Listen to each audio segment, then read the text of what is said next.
habeenada ka dambeeya Ramadaan baa soo galo habeenku Ramadaan ku dhamaaday iyadoo takbiirta la qaadayo baa anoo khamro ka soo dhargay baan gurigii hooyaday imido hooyaday baa aad intay u ciishootay bay tiri maxoolihii hebel baano nol khamro lagu cabaya markaas ay wax meelahan igaga dhufato goortan xanuunsaday yaan habartii yar dharbaaxay oo markaas aan isirwanayo kaalay habeen walba wayba ku haysataa maxay ku haysataa intaan qaaday baan foornadii oo dabka shidmayo miici iyo dhuxulo ku bisil yihiin roodhiga lagu dubi jiray baan hooyada intaan isku duuduubay oo dumiyay qayb kamida baan dhex dhigay oo ku daboolay iyadoo cabaadayso hooy ile maba garanaya buu ficilkaan samaynay leena waxa dadka maanta daraagiska isticmaalay wax bani aadama oo wuxuu cunaya ku iibsada jirkiisa xubin kamida dadka daraagiska isticmaala la arkay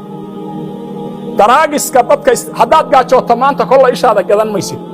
hadaad gaajoota lugtaada kolla gadi maysid si walba haday wax kuugu dhacaan kolla xubnahaaga gadi maysid laakiin ninka daraagiska isticmaala markay dhibaatada ku adkaato kalidiisa iyo ishiisa iyo dhagtiisa waa iibinay xuri waan ku daboolay meel baan istuuray oo iska seexday muddo markaan jiifay islaantii baa loo soo orday oo iyadoo qurjujumtay baa loo yimid waa la aasay markii la aasay baa gurigii la iga saaray subaxdii dambaan iska soo qureec doonta islaantaydii markaas ay tiri iimaanka alla ka qaad ma waxaad xalay samaysay baad aniga qureec iga rabtaa warsoo iimaan laawi hooyadii dilay ma tin maxaad leedahay markaa uu quman yahay maxaad leedahay hooyadaa baad xalay dishay seenu dilay hooyaday anigu xalay maba aragay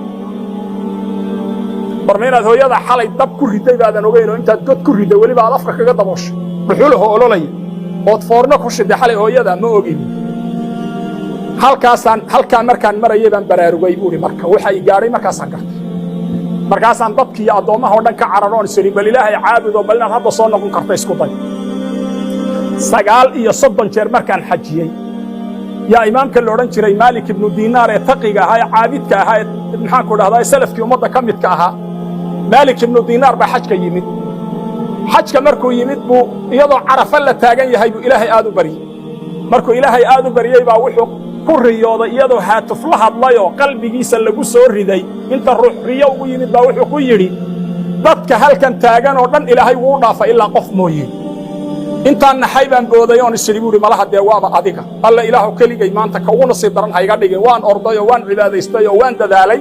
bis haddana intaan daalay bay lulma uu sidii oo kale geedkii hoostiisa igu soo dhacday waxaa la ninka la yiraahdo Abu Ahmed Harun al-Khurasani ninka mooyee dadka inta kale maanta joogta rabbi waa u dhaafay waa maalinta ilaahay ducada bani aadamka oo dhan aqbala way wuxuu yiri waan soo orday waan raadiyay waree Khurasaan bicsadoodii halkay degan tahay qoladii xajka uga soo qayb gashay halkaas ay degan yihiin waan u tagay waxaan idhi walaalayaalow Harun al-Khurasani tus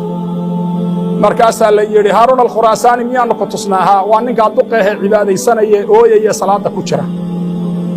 markaasaan ag fadhiistay salaadii markuu ka baxay yaan salaamay markaasuu igu yiri Maalik ibn Diinaar baa tahay haa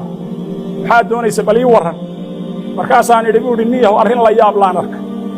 malaha dee shaydaan baa dhagahaygaga kaajay ninkaaga caabidka ee caynkaasa magiciisa intaan ku riyooday baa laygu yidhi ninkaan mooye ilaahay inta kaloo dhan waa aqbalay acmaashooda